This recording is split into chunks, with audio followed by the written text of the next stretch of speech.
Blog Talk Radio. Loaded in 3, 2, 1. Welcome to the Restaurant Prescription Podcast, the cure for the common restaurant. Conversations to get you the business you know it can be. And now here is your host, Donald Burns, the restaurant coach.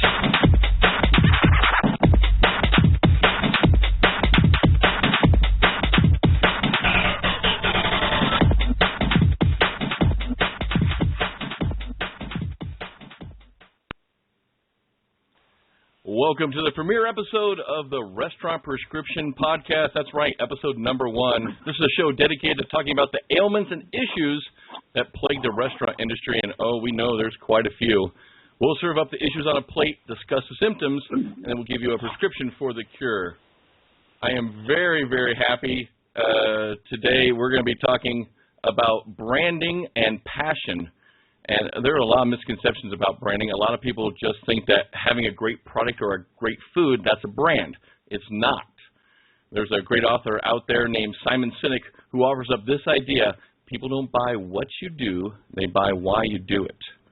Great brands understand that to have a connection with their customers, they have to have it on a level that is wired to our genetic makeup that makes us social creatures. It's a human element that makes a great brand.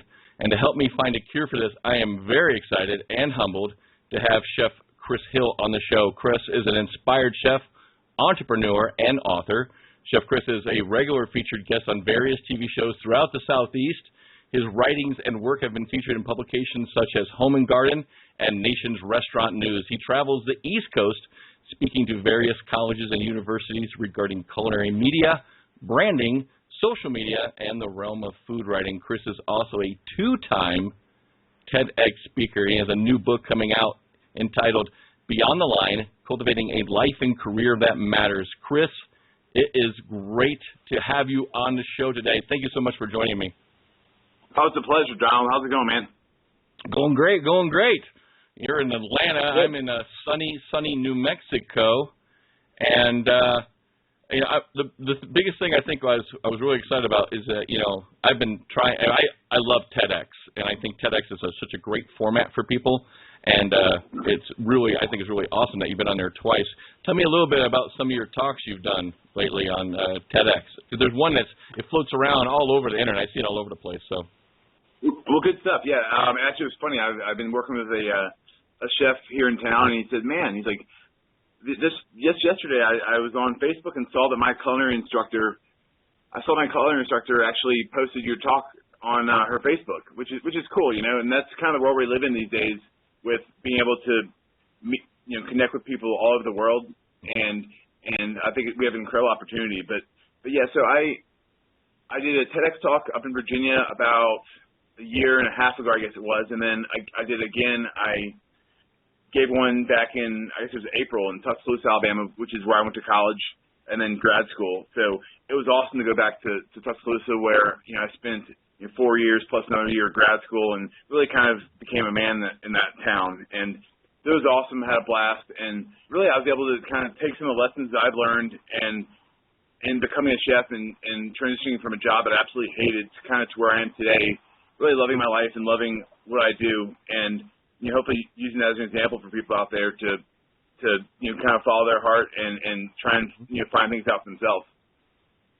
That's so true. I mean, passion, you gotta, especially in this industry, you've gotta love what you do. I get young culinary students or guys coming up that want to ask, hey, what culinary school should I go to? And I'm like, they're all the same. They all teach you the basics and the foundation stuff. I mean, the thing that they won't teach you that you make sure you got to have is you got to have passion, because passion will get you up at 4 in the morning when you got to be at work early, and passion will keep you going on the line at 10, 11 when you're doing those last tables at night. And that's the thing that kind of really gets you going, is you got to have that passion, and it's got to come from within. That's something I don't think you can really motivate yourself. I mean, you either got it or you don't have it. So I agree, and I think it's kind of a work in progress at all times, because obviously we change and morph and evolve throughout our careers. So you have to kind of keep asking yourself those questions and figure out how you can kind of keep it honed in on finding it and keeping it.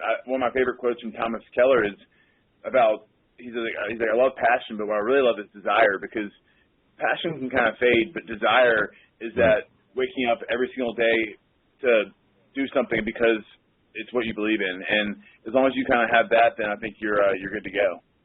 Yeah, you gotta want it. You gotta want it bad. Yep. And speaking about restaurants and things like that, and having that desire and wanting stuff, you have a new restaurant you're getting ready to open, Smoke and Still, right? I do, yeah. So here in Atlanta, so my first restaurant's up in Virginia. After grad school and short stint in consulting, I moved to Virginia to work for my cousin. He and I ended up opening up a restaurant up there, and spent about 5 years doing that, being the chef there. It's a Freeway Cafe, which is it's an upscale sandwich gourmet, like sandwich bistro. You know, everything is local, everything's cooked in-house, soups and sauces from scratch. But I kind of felt like it was time for me to come back home, because I love this place here in Atlanta. But also it was a time for me to kind of step up the ante, and coming back home to Atlanta, which is really blossomed as a culinary powerhouse. I'm excited to hit the ground running here in Atlanta. And my brother and I are opening up a Smoke and Still, which is going to be modern barbecue and bourbon. He's a mixologist. I'm obviously the chef. So, we're excited. We're still trying to finalize some plans with real estate, but getting close. So keep your fingers crossed. No, it's going to be good. Yeah, let me know when you guys are I'll fly out for the opening, man. I love some barbecue. Yeah, I love barbecue. I'd love to have you. Yeah, absolutely. Barbecue and bourbon. Come on, that's like a classic combination. Who can beat that? You can't beat that. Exactly. And our whole goal is kind of, barbecue, like, we've all had like a slab of ribs or a pulled pork sandwich, but how can we offer barbecue and keep the integrity of it, but in a way that's like, wow, I never would have thought of it this way. Right. So let's talk about the ailment today. We're going to talk about, what's your experience and what is the cost to restaurants and chefs and restaurateurs for having a bad brand? Well, I think first there's a distinction between having a bad brand and just not really branding yourself. Having a bad brand, I think, implies just not really paying attention, not really keeping up with your customers, not really keeping up with what you're trying to do in the marketplace, versus I think a lot of people don't really have much of a brand. They don't think that they need to create a name for themselves or tell a story about who they are and what they're doing. And I think they both have similar problems. It's very obvious that a lot of places don't really get it, and a lot of people don't really get it. And as a result, I think the first thing is you just become lack of relevancy. You kind of fade out, and nobody really pays attention to you anymore. It's great to be an awesome chef, obviously it spans past the restaurants, but it's great to be good at what you do, but that only gets you so far this day and age. I think now you really have to hone in on what your message is, what your audience is, and what you're trying to do, and kind of what you believe in. And as a result, people can kind of really buy into what you're doing and get on board with it. So if you don't have those things, I really think you become irrelevant in the marketplace, and you miss a lot of opportunities for working your way up in your restaurant or in the industry, or if you're trying to open up restaurants, you're not as visible as you would be otherwise. Right.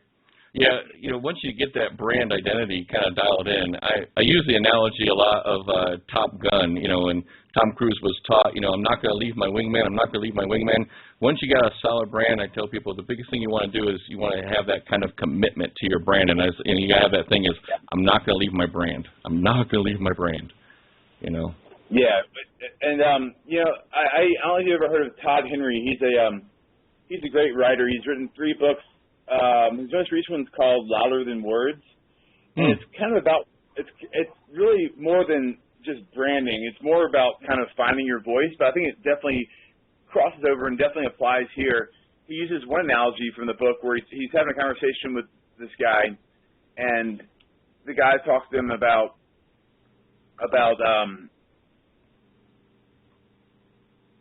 how he found his voice, and he uses the analogy of, all right, well, imagine there's a tree out there, and we all kind of start climbing up the trunk, and most of us kind of stay in the trunk and stay in the middle and follow the people before us and don't really ever find our voice.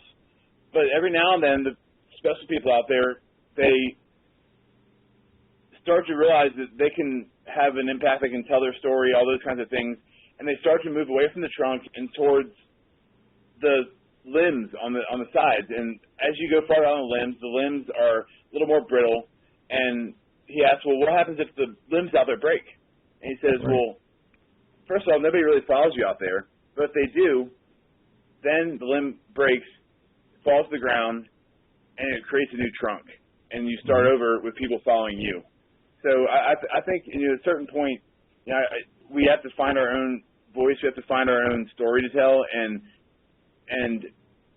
it's obviously important to learn from the people in front of us to take what they've given us and use it the best way we can. But moving forward, I think we really have to figure out what's important to us and how do we want to represent ourselves. Exactly. You got to have that point of view, Yeah. Yep. Otherwise, hell, like you can go work at McDonald's and be a line cook there. Like why should somebody want to hire you if all you do is show up and cook? Like if you tell the story about who you are through your cooking, through your Instagram, through your Twitter, whatever it is, like there's so many ways to connect with people and also to connect with people through networking, like on LinkedIn or whatever. Like there's so many opportunities to really build it without having to do too much. And we're in such an amazing place where we can do that. Like before you had to, I don't really remember. I was out of college in 2005, 2006. Like I don't really remember what happened before then, but I know it wasn't as accessible to connect with people. Oh yeah, no, it wasn't at all. Yeah, and I'm a big believer that you have to be multi social media channel. You just can't hang out on Facebook. You got to have all of them. You got to be on Facebook. You got to be on Instagram. You got to be on Twitter. Pinterest. LinkedIn. You got to be on. If you want to build a good solid brand and have a good network, you got to be on all of them. So. Right, and I don't think you have to like I put myself out there like full time, like this is what I believe, this is what I stand for. I'm here to make a difference in people's lives, and it doesn't have to be something as important as that. But if you're in the kitchen and what's going to make you hireable, or what's going to make an investor want to spend money on you to open up a restaurant? Is it just cooking normal American food, or maybe you love seafood? Is it being all into sustainable seafood, or maybe it's having a real creative spin on things. So you want to do modern kind of creative American food, but and then telling that story through the mediums that are out there that are all pretty much free. Exactly. So if you had to dial it down to a prescription for all of this, let's talk on 3 points that you think could really help the listeners kind of dial it in. What would be point number 1 or prescription number 1? Well, I think at the end of the day, you have to look at your life and your career and say, all right, this is where I am. How can I move forward in a way that will be meaningful? And I think the first thing to do is to say, hey, I want to be better. Like I want to put myself in the best position to succeed moving forward. And so I think that, again, means standing for something. And in doing so, it kind of reminds you of kind of why you started for something in the first place. It also, like, by expressing what you believe through these mediums, it can go the wrong way, but when you do that, you get these little small rewards like new followers and likes on pictures, and I don't always important to cut up on that stuff, but it does help you feel like you're making some progress when kind of the going seems all uphill. Right, exactly. From there, I think it's about, I think it helps create relevancy for yourself. So knowing that, okay, I might have to put in a little extra work, a little extra time to build relevance for myself, but in return, it'll open up all these opportunities and all these gates will open up as a result. I'll be seen as essentially an influencer in what I'm trying to do. And then I think also just kind of helps when you're in your company. It helps you have a point of view, when you are branding yourself in the right way, it carries over into the culture for your company. So if you're an executive chef and you believe certain things and say, this is what I stand for, then the people around you understand what it is that you represent and what you stand for, and they know what to expect they know what to expect out of you, and vice versa. Exactly. Yeah. Awesome. So now I like to do a little part of the show. I call it, how doctors like take this and call us in the morning. Well, I do a take this and call us in the morning segment, and it's going to be two questions I'm going to ask you. One is, what one piece of advice would you tell your younger self? One piece of advice I'd tell my younger self, I think a lot of that would have to do with being patient. When I first got into, I've been in restaurants since I was 17, working here at Atlanta Fish Market in Atlanta, but when I first kind of decided to make the plunge, open up the restaurant and became a chef, quote unquote, I guess that's what I was, but not really. I kind of fell into it and really had to learn as I went, 6-7 years ago. But I wanted things to happen kind of right away. And I knew the marketing side, so I kind of pushed that. And I think it's important to realize that things take time and nothing happens overnight. We all hear this and have the concept of, like, the overnight success. Like, oh, wow, like, this actor, like, he just came up out of nowhere. And it's like, well, okay, he got this Academy Award nomination, but he was also in this movie, and 10 movies 10 years ago. So I think it's important to look at that, like, in whatever it is you do. Like, nothing happens overnight, and it's silly, and I think it a lot of times makes you very frustrated to put yourself in that situation because it's unrealistic. And to know that it's going to take a while and to be willing to put in the work, I think is something I would have loved to have known. And I think I would have had a lot more peace of mind back in the day because I wouldn't have pushed so hard. Right. Yeah, I think, today's society, the immediate gratification, we think, it's just going to happen overnight. Or, you see younger kids, graduate from culinary school and think, I'm going to be the next food TV star, and that's going to be it. And right. Make millions. And yeah. And if that happens, great, Yeah. But I've definitely found and learned that, like, once you put in the work, once you make the sacrifices, once you kind of go all in with what you believe and are committed to putting in the work, from there those things kind of fall into place. Right.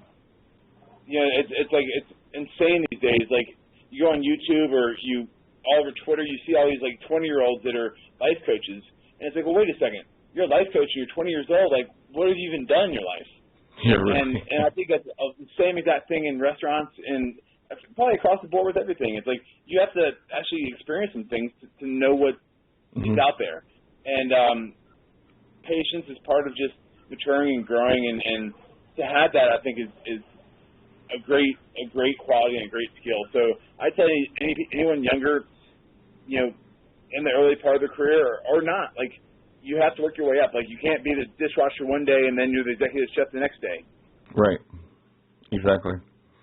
So if success was a recipe, what 3 ingredients would you say have to be in that recipe? Well, kind of going back to the point we just made, hard work. I think there's so many people that want to go to school or get that job and just kind of show up and either go through the motions, or they do a good job at work but aren't willing to put in the extra effort. And I think it's knowing that if you want success, like, you have to work harder than the people around you. Right. Because nobody's gonna hand it to you. Like, so I think hard work's the first piece of the element. I think the next piece is taking risks, but kind of the prerequisite of taking risks is building and having a confidence in yourself, like knowing that, okay, like, I believe in myself enough to take these risks. So the only way to really do that, I think, is to put yourself out there, to make small risks out where you can fail in small ways. So, right. Trying new recipes and working with new ingredients, those kinds of things show you that, okay, I can do this. And it might not work the first time around, but trying things that might not work and putting yourself out there, I think, develops the confidence so that you can take more risks down the road. And then as a result, you're able to take bigger ones and learn and a ton about yourself in the process. Mm-hmm. So I think confidence going along with risk is number two, and then I think for success, I think the third and final thing would just be knowing that you can't do it alone. Meaning that I mean, for the longest time, I think I pushed so hard with myself, and I tried to do everything on my own. And knowing that you have to give up some control, you have to trust the people around you, you have to empower them and show them that you appreciate them. But then at the same time, it's when you had a long day at work and you're frustrated and you feel like crying, like opening up and being there and really letting the people that you care about be a shoulder for you to cry on, and vice versa. Like at the end of the day, I think it's all about people, and it's all about connecting with people, and the more we can do that, the more we can feel successful along the way, regardless of kind of where we are in the journey. And that's kind of what my whole TEDx premise is connecting to your work, then communicating the work that you really want to do, and then being generous with who you are and connecting with people, because at the end of the day, that's what it's really all about. Exactly. Yeah, you can't do it alone. You definitely need a support team. You need people to be with you and share and buy into your vision. Basically, they have to buy into it. And I think you get people to buy into your vision by giving them a chance. Right. The whole reason why I quit my 9-to-5 job in consulting was because I felt like I was doing brainless work that I felt like I wasn't part of the team. I wasn't empowered. If my boss had said, "Hey, Chris, I'm not quite sure what to do here. What do you think?" I would have felt like, wow, she actually cares what I have to say. And as a result, then you start buying in and you really believe in what the company or the restaurant or whatever it is, you believe what it's about. Excellent. Well, good stuff. So you've got a couple websites out there, right? I do. So it's mybachelorkitchen.com, and I'm still in the process of trying to pull Chef Chris Hill over and get that going live, but and then so I have recipes and some of my writing on mybachelorkitchen.com, but most of what I do aside from recipes is my writing, which I is all over medium.com. If you go to medium.com and just type in Chris Hill, I should be the first one to pop up, and there's a lot of stuff there, everything from chef life to staying motivated to all sorts of stuff. Yeah, those are great articles too. By the way, I love going to Medium and reading your stuff. I think Medium's it's a really good vehicle for for writers to really get out there and get their stuff known, and it's a good platform to get your voice. Remember when we talked about voice a lot? It's a good platform to get your voice out there and be you, And then where can they find your book at? Well, I was going to say one more thing about that too is I gave a talk at the University of Alabama last Thursday, I guess it was, and after I talked, did some Q&A, and I got to hang out with the starting point guard for the Alabama basketball team, which is cool. Oh, very cool. I was like, this is awesome. And he was the most excited person there, probably aside from me. But he was asking, how can I start to develop a voice? How can I find these things out? And I told everyone there, if you have anything if you have any sort of perspective or voice whatsoever, go on medium.com and just share it. Especially for these guys that are trying to get a job the next year, when prospective employers go out there and try and find them, oh wow, this person has something to say. And so I think Medium's a great place for that. But my book is, you can either shoot me an email, chris@bachelorkitchen.com, or go to mybachelorkitchen.com, and there should be a form there that you can fill it out. It's free, and it's a form that'll let me know that you want it, and we'll shoot you one over. It's PDF, and it's a good read. It takes some of the stuff from some of my Medium articles, but it talks a lot too about it's all about making work meaningful, whether you're a chef or otherwise. Right. And when's the book actually come out? Well, I've had a few design issues and then just getting kind of tied up with some of this restaurant stuff and some prior speaking engagements. So it should be out really soon. I'm saying probably later, maybe Tuesday. Awesome. Perfect. Yeah, man. All right. Well, we all understand, branding and how to position that brand in the market can be a challenge. So just let all the listeners out there know that, Chris and I are working together on an online course to help chefs, restaurateurs, mixologists, anybody who wants to build a better brand. And it's going to be launching in November of 2015. That's what we're shooting for. It's going to be called Chef Branding Academy, but it's not just limited to chefs. If you're a restaurateur or a mixologist, you want to learn how to create a solid brand and get your message out there, we kind of invite you to come on. If you'd like more information on the course, send us an email at info@chefbrandingacademy.com, and we'll make sure you get some exclusive content, and you'll also be the first to be notified of the launch date. So, yeah, and, Chris, and I was going to add on to that, so many people ask me, probably the question I get more asked more than anything is, all right, you got one TEDx talk, that's pretty sweet, but two, how are you able to do that? And right. And the TV stuff, and it's all because I've chosen to have a point of view and to share that with people, and as a result, people kind of buy into what you're doing. So again, it doesn't have to be as grandiose as what I do, but I think whether it's you love farm to table food, or you love being creative, or you love seafood, or you're a vegan, sharing whatever perspective and point of view you have, and sharing that through all these free mediums and platforms. And Don and I have some great content that we want to share with you guys, and really help, because I can tell you it's helped me tremendously. And it's been a lot of me knowing marketing, but also just kind of figuring it out. And I think instead of we'll be there to take the guesswork out of things. Yep. And we'll also include some coaching available too. So don't feel like it's just an online course and just kind of go through the motions. But you'll get on the phone with Chris or I, and we'll definitely help you kind of work out the kinks and get you some solid branding going, so you can get your message out to the world and be a force and be an impact out there. Because we definitely, I think we all need more people out there making impact in this business. So. Yeah, and then that's at the end of the day, that's why I've chosen to try and make a difference. Is I can just be a chef and restaurant owner, but if I can be a bigger impact in the world itself, through connecting with people and making a difference, then that's what I'm here for. Excellent. Well, thanks again.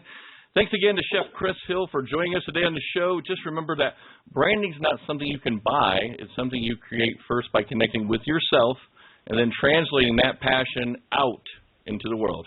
And with that, we're going to sign off. Thank you, Donald. Thanks for listening to the Restaurant Prescription Podcast with the restaurant coach, Donald Burns. For more info or to leave a comment or topic suggestion, please stop by www.therestaurantprescription.com. Tune in for our next episode for more tips to help you grow your business.